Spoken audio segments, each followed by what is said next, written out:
Labą dieną. Norėčiau pabandyti kažką, nežinau, kaip man. Dėsim, nuėjau kameras, bet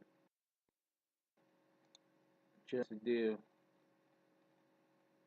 tokia zebra, panašiai, sakyčiau. Aš net sakyčiau, kad panašiai balta, juoda, balta, kaip pešių perėja, sakyčiau. Todėl tokiom sąlygom yra pakankamai prekiauti. Jeigu mes žiūrėtume į savaitinį grafiką, tai čia matom beveik gilžysus ruskai. Jeigu kad gali visai nedirbti viršų šitą savaitinę žvalgą, kažkas rašė iki 1.11, 1.12, sakykime, iki šito lygio net 15. Aišku, per kiek čia bus savaičių, gal ne per 3, per 5, 6, nes mano nuomonė vis tiek yra pakankamai aiškus trendas. Prekiauti prieš trendą kažkaip nebūtų protinga, nors, aš žinau, nebent jeigu trumpalaikius pozicijas dalykų.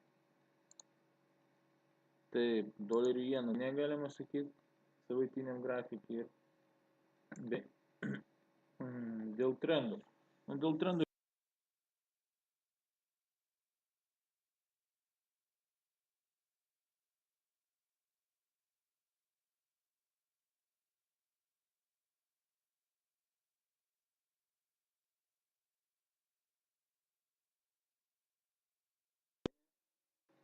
ir visai įmanoma, bet vėlgi, ar čia nebus prieš trendą, vėl galima sakyti, kad sausio mėnesį buvo naują hajų padarėm ir išsilaikysiu. Audi pažiūrėsim, irgi paglašėnėje savaitinėme grafike. Visos 3 žvakės skirtingos po bent, gal mes galim grįžti iki šito. Prieš tai buvusio flat Kiwi, Kiwi tai čia labai gražiai bulių žvakė. Galima sakyti, kad Kiwi galima tikrai apsisukti. Kažkokio pakilimo gal iki šito, gal nebent. Kažkur taip. Ką dar? Pagrindinis klausimas, ar doleris dar kils ar nekils. Tai jeigu gerai išanalizuoti kažkur eiti. O kas liečia euro, tai va, jeigu mes pamatysim euro jenų, ilsius galima sakyti.